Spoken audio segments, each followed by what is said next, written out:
Welcome back. Yes, it has been a fantastic week for Nigerian sports. Yesterday, Nigeria, the Green Eagles, beat the indomitable Lions, well, proving that the Lions were not indomitable, were they? And it was not just a win over the Lions, it was a great win. 4 goals to 0. Great performance, Guy. Congratulations, Guy, and congratulations, Nigeria. Of course, you know that Nigeria is a footballing nation, so, I mean, I hope nobody dropped dead celebrating anyway, because we tend to go overboard when we win matches, and we tend to go overboard when we lose matches as well. No, that's the part I don't like.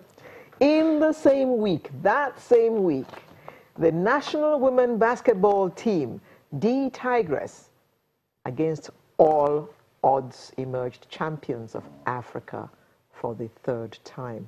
So in the same week, we had the Eagles winning and the women winning baskets. And the women actually went to visit the president, and they got a worthy handshake, and they also got a cash gift. Now, to look at basketball, football, and other sports in Nigeria, with us this morning, it's my pleasure to welcome, and he's with us in the studio, the Vice President, Nigeria Basketball Federation, Mr. Babs Igwadi. Good morning. Very good morning to you. And joining us via Skype will be the media officer of the Super Eagles, Mr. Toyin Ibitoye. Good morning. Thank you. Good morning. Tony, you look like you're very happy. You had a good time celebrating, eh? Yeah. I mean, what can you do? The last time we played here in New York, you know the story. No, tell us the story. So it's different now. No, tell us the story, Tony. My phone is off. Your phone is off? Yes. Tell us the story of what happened the last time you played in New York. I thought you said I should turn off my phone. The last time we played there, you know the story. We lost 2-0. But yesterday was different. And of course, the stage is a bigger one. We're talking about qualifying for the World Cup. And the last time was the Nations Cup qualifier. But we are happy that we got the result. Now we can start to plan and think about we have another game on Monday, so we have to forget about what happened yesterday and begin to plan for Monday. Okay, the question is, you said the last time you played, you lost 2-0, and now you have this result. What made the difference? I think our loss to South Africa has turned out to be a blessing in disguise because we made changes to the playing personnel. We brought in a lot of experienced players, and you could see the difference that they made in our game yesterday. Our first goal was scored by Odion Igalo. He wasn't there when we played against South Africa. Our second goal was scored by the captain of the team, John Mikel Obi. He wasn't there when we played against South Africa. Our third goal was scored by Victor Moses. He wasn't there when we played against South Africa. And then our fourth goal had all the trappings of Victor Moses. So it was good. And then if you look at how the team played, you saw that there was composure, there was, leadership. Everybody fought for the other. The defense, we had Leon Balogun, who was on top of his game. So it was all around a different approach. And it was all because of the loss of South Africa, because we went back and we told ourselves that what happened against South Africa, we cannot afford to have that repeat itself against Cameroon. In other words, what you are saying is that we played a better match yesterday. Obviously, it was a lot better. We were more effective, and our composure was a lot better than what we did against South Africa. Okay, Tony, we'll come back to you. Let's bring in Babs here. Mr. Gwade,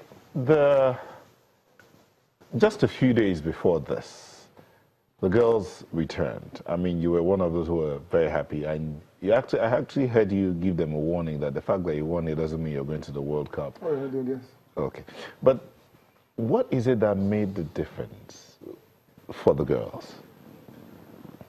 In years past, what the board did then was to go to the states where most of them ply their trade out of there, and just pick just pick the team from there, and get them dressed, take them out to go and play.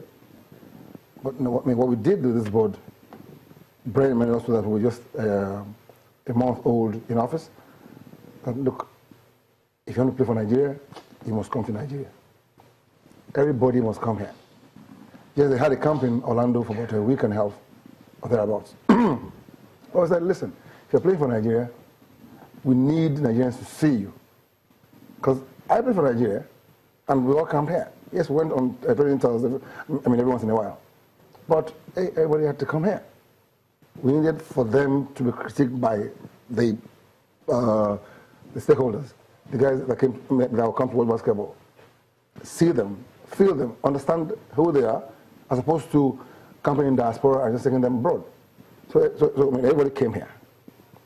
And we had we had homegrown, home-based players who were also playing their trade here.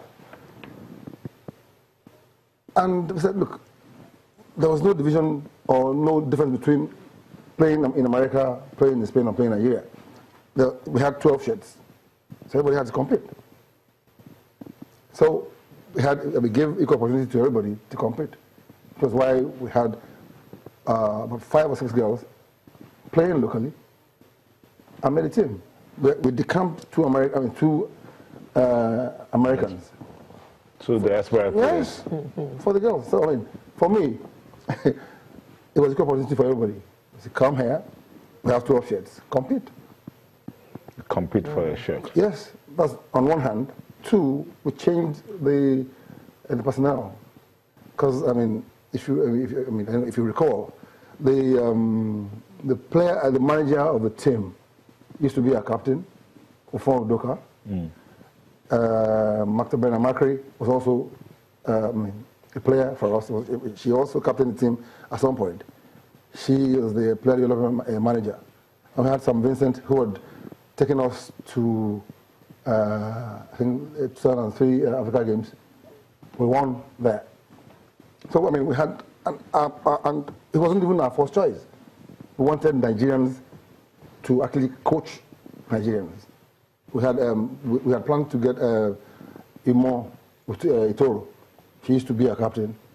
She's a coach in Clemson University. She didn't have time to come this time. So the plan was to have Nigerians properly in place to take Nigerians, on. Okay. Let me go back to Ibitoye now, because Ibitoye, when we started the conversation today, we talked about the fact that the 4 goals that were scored, there was no Igbo goal, Hausa goal, Yoruba goal. It was just goals for Nigeria. Tell us the mood of the players. How are they when they are together? Do they have divisions, religion, ethnic, and all of that amongst them? I think I told a friend a few weeks ago exactly what you are saying now. That if there is any group of people that could be used to preach the message of unity, strengthen our diversity, it should be the Super Eagles of Nigeria.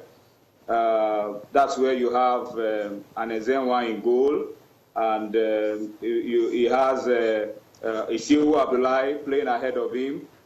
He has an Ekong, he has a Balogun, he has an Echejele, he has an Onazi, he has an Obi, Ayanacho, Musa, people of different tribes coming together, playing with one heart, singing from the same hymn sheet, playing for the same goal and achieving results. I mean, it shows what we are capable of doing if we pull together instead of pulling apart. And that's the mood in camp here, because we know what football is to Nigeria. We know that it's only football that brings everybody together without rancor.